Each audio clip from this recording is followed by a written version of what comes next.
وزیر اعلیٰ تلنگانہ ریونت ریڈی نے کہا ہے کہ تلنگانہ کا مقصد دنیا سے مقابلہ کرنا ہے۔ انہوں نے حیدرآباد میں CII تلنگانہ کے زیر اہتمام تعلیم اور ہنرمندی کی ترقی کے موضوع پر کانفرنس میں بطور مہمان خصوصی شرکت کی۔ اس موقع پر انہوں نے خطاب کرتے ہوئے کہا کہ تلنگانہ کا دوسری ریاستوں سے کوئی مقابلہ نہیں ہے، اس کا مقابلہ دنیا سے ہے۔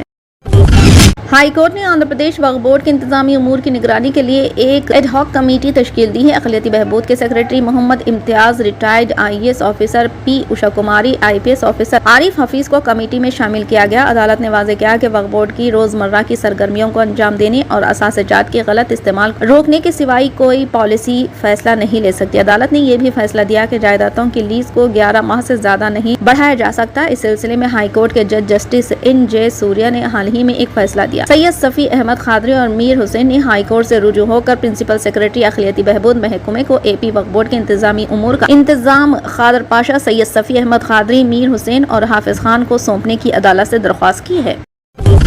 مرکزی زراعت اور کسانوں کی بہبود کی وزیر ارجن منڈا نے کہا ہے کہ مرکزی حکومت کسانوں کے ساتھ ہر مسئلے پر بات چیت کے لیے تیار ہے۔ مسٹر منڈا نے چہارشنبے کو یہاں کہا کہ کسان تنظیموں کے ساتھ چوتھے دور کی بات چیت کے بعد حکومت 5ویں دور میں کم از کم امدادی قیمت کی مانگ، فصلوں کے تنوع، پرالی کے مسائل اور FIR جیسے تمام مسائل پر بات چیت کے لیے تیار ہے۔ انہوں نے کہا کہ میں ایک بار پھر کسان لیڈروں کو بات چیت کے لیے مدعو کرتا ہوں، ہمارے لیے امن برقرار رکھنا ضروری ہے۔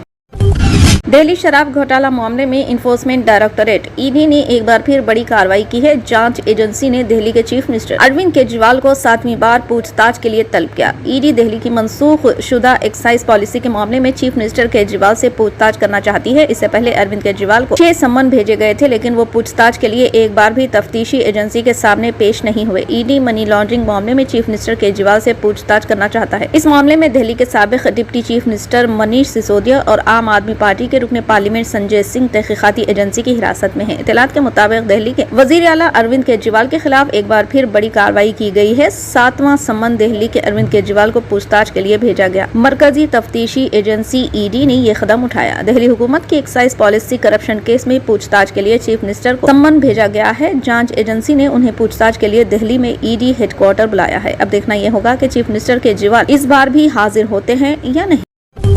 پولیس نے میرا روڈ پر ریلی کی اجازت کی درخواست کا جواب دیا، جس میں گوشہ محل سے بھارتیہ جنتا پارٹی کے رکن اسمبلی راجہ سنگھ کو مقررین میں سے ایک کے طور پر درج کیا گیا۔ راجہ سنگھ کی نفرت انگیز تقاریر کا حوالہ دیتے ہوئے میرا بھائندر پولیس نے 25 فروری کو شام 5 بجے ہونے والی ریلی کی اجازت دینے سے انکار کر دیا۔ پولیس نے میرا روڈ پر ریلی کی اجازت نہ دینے کی ایک اور وجہ کے طور پر SSC اور HSC امتحان کا بھی ذکر کیا۔ درخواست گزار کو بھیجے گئے خط میں پولیس نے نفرت انگیز تقریر پر سپریم کورٹ کے حکم کا حوالہ دیا اور راجہ سنگھ کے خلاف مقدمات کو اجاگر کیا۔ اس سے قبل آل انڈیا مجلس اتحاد المسلمین کے رہنما وارث پٹھان نے بھی میرا روڈ جانے کی بات کہی تھی۔ گزشتہ ماہ میرا روڈ پر 2 برادریوں کے درمیان معمولی جھگڑا ہوا۔ واقعے کے بعد پولیس نے بروقت کارروائی کرتے ہوئے حالات کو قابو میں کیا۔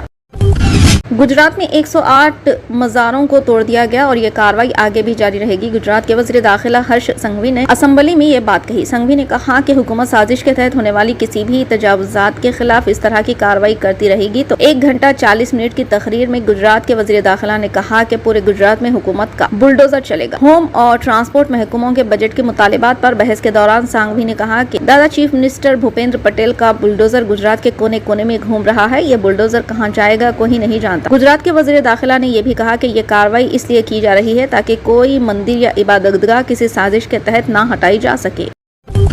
CBI نے جمعرات کو جموں کشمیر کے سابق گورنر ستیہ پال ملک کے احاطے اور کیرو ہائیڈرو پاور پروجیکٹ مبینہ بدعنوانی کے سلسلے میں 29 دیگر مقامات کی تلاشی لی۔ انہوں نے بتایا کہ ایجنسی نے صبح کے وقت اپنا آپریشن شروع کیا، جس میں تقریباً 100 افسران متعدد شہروں 30 مقامات پر چھپٹنے کے لیے متحرک ہوئے۔ انہوں نے کہا کہ یہ case Kiru hydro electric power project کے 2200 کروڑ روپے کے سیول ورکس دینے میں مبینہ بدعنوانی سے متعلق ہے۔ ملک جو 23 اگست 2018 سے 30 اکتوبر 2019 کے درمیان جموں کشمیر کے گورنر تھے، انہوں نے دعویٰ کیا تھا کہ انہیں 2 فائلوں کلیئر کرنے کے لیے 300 کروڑ روپے کی رشوت کی پیشکش کی گئی تھی، جس میں پروجیکٹ کے بارے میں ایک فائل بھی شامل تھی۔ CBI نے پہلے کہا تھا کہ یہ مقدمہ 2019 ایک نجی کمپنی کو کیرو ہائیڈرو الیکٹرک پاور پروجیکٹ کے سیول ورکرز کے تقریباً 2200 کروڑ روپے کا ٹھیکہ دینے میں بدعنوانی کے الزامات پر درج کیا گیا تھا۔ ایجنسی نے Chenab valley power projects limited کے سابق چیئرمین نوین کمار چودھری اور دیگر سابق عہدیداروں MS بابو،